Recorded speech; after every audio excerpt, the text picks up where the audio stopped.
I want to talk a little bit about how to avoid being bitten by your snakes. You can see Jesse, the light's on. Oh, this gives us a great view of his belly or underneath him. Well, till he moves, because he knows that I'm here.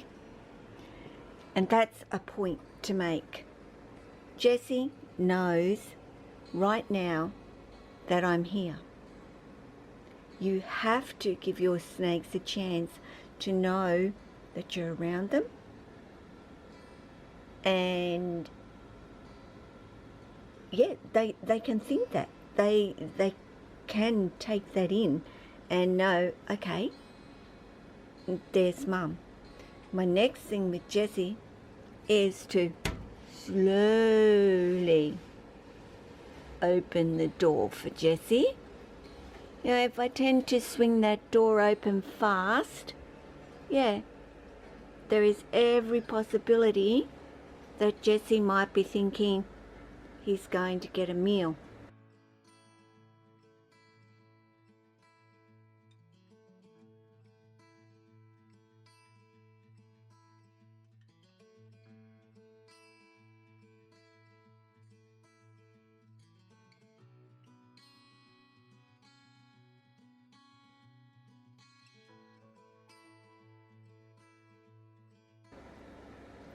So with Jesse especially, or with all of them, or but Lily, I can just open the door with some, hello darling, hello, I see you.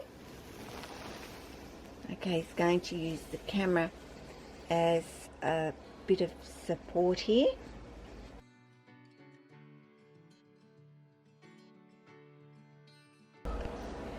He actually pressed the buttons.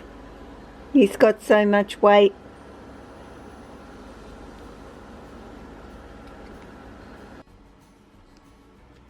So now I'm going to let him get a little way out. I don't want him to get too far out. Excuse me while I lift the boy up and bring him back. You can see that tail totally gripping. But it is about, never, now that Jesse's out, I can put my hand pretty close to his, I can touch his nose, I can touch his head, I can do all those sorts of things, but you certainly would not open up a door and go in and just put your hand straight into a snake's face. That would be the worst thing that you could ever do. Even for many snakes, they do not like you touching their head or being anywhere near their head. Respect that about some of your snakes. Others, they don't care. They could care less. Now, Lily, as you know, is one of the most easygoing girls you will ever meet in your life. She does not like her nose being touched or really her head area being touched. That isn't because she will bite me that I don't do it. I don't do it because she doesn't like it, and I respect that about her. Now, yeah, of course I could probably have been a bit more persistent, and you go back up to your hammock now, even though you have been at that door wanting out for so long, Jesse, and I finally open the door and he changes his mind. But that's a typical snake too at times, or typical Jesse, I might say. But I could have been a little bit more wanting Lily to develop a sense of it's okay to have her head and her nose touched. If I had to, and I've pulled a piece of substrate out of the side of her mouth, and literally I think Lily has held her mouth open for me to do that for her. But I don't think it's majorly important. If your snake does not like you doing that, why do it? If they're okay with you actually physically holding them, and aren't being defensive, then don't be bonking them on the nose or the head or whatever. It's just completely unnecessary. And do it too much and maybe they might eventually get to the point where they're really annoyed and they'll let you know. So also being able to read your snakes, and why I've always said from the very beginning how important it is to watch your snake and to observe them and to read their body language. You know, if you see a snake, say for example curled up here, and Jessie was in that, and we should all know what a defensive position looks like with a snake, and they're hissing and they're carrying on like a 2-bob watch, then yeah, you know that that snake could bite you. So you don't just reach in and attempt to pick them up. And I know a lot of people do not like the hook, do not believe in it, do not think it's necessary at all for your snakes. But it is. With some snakes, it is important to use that hook. And I'm not saying you hit them over the head with it or do them any harm with it.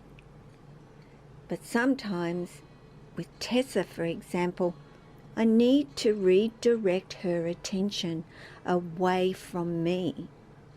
This isn't about making her take off and run away, because Tessa does not do that. Tessa will stand her ground. But if I just turn her head slightly with that hook, reach in, pick her up, there's no problem at all. She's not running away from me. It just gives me that moment to go in, go under her and lift her up. And she knows the moment that I've lifted her up, she doesn't need to be bothered with me anymore.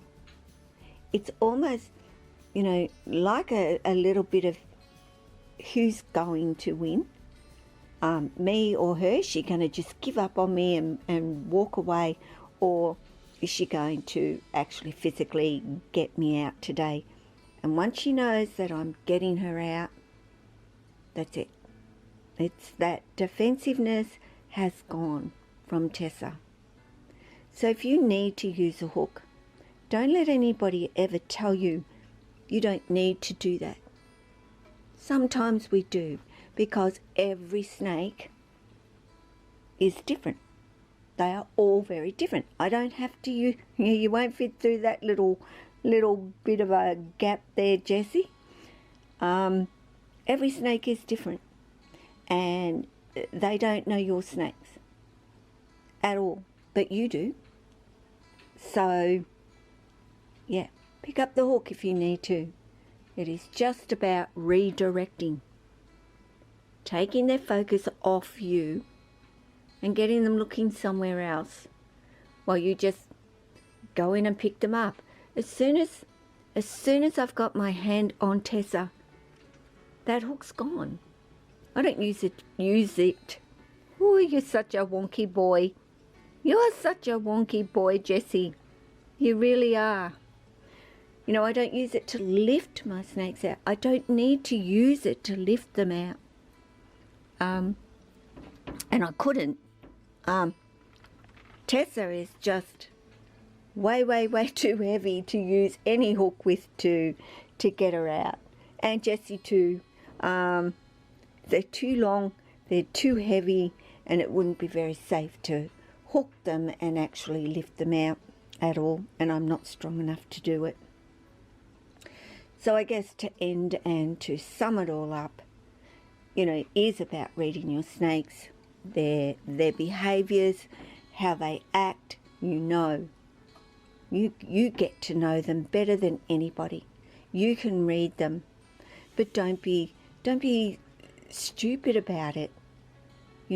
Give your snake time to think about, okay, this is the person that cares for me. Open the door slower. Let them know that you're there. Approach them as gentle as you see that they are. Slow and steady. Get them out. If you need to use the hook because you're going in and you have a defensive snake sitting in there, then use your hook. It's not good. Oh, hang on. And I can't lift Jessie one-handed. I don't have the strength in my arms because, boy, man, you are so heavy. I don't think you know how heavy you are for Mum. But yeah, just take your time. Absolutely take your time. Don't rush. There's no rush. Absolutely no rush. Well, for me, there isn't. I just let them go at their own pace. So guys, avoid being bitten. Get to know them. Read them. That's all I've done. Yes, I've been bitten. And absolutely my fault. My fault every time. Certainly not my snakes. So guys, you take care of yourself, your family, your friends, your snakes. Don't get bitten. Avoid it. Take care of all your animals. Ciao.